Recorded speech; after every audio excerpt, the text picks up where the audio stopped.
Hyderabad city police తరపున CAR head quarters లో పెట్లబుర్జిలోని police ground లో బతుకమ్మ ఉత్సవాలు నిర్వహించారు. హైదరాబాద్ సిటీ పోలీసుకు సంబంధించిన మహిళా ఉద్యోగులు, హోంగార్డు స్థాయి నుంచి డీసీపీ వరకు మహిళా అధికారులందరూ సుమారు 800 మంది ఈ కార్యక్రమంలో పాల్గొన్నారు.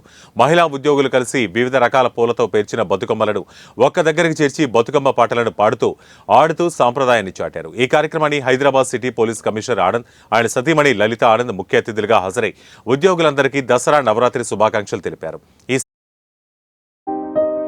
పటిష్టమైన బందోబస్తు ఏర్పాట్లు చేశామన్నారు.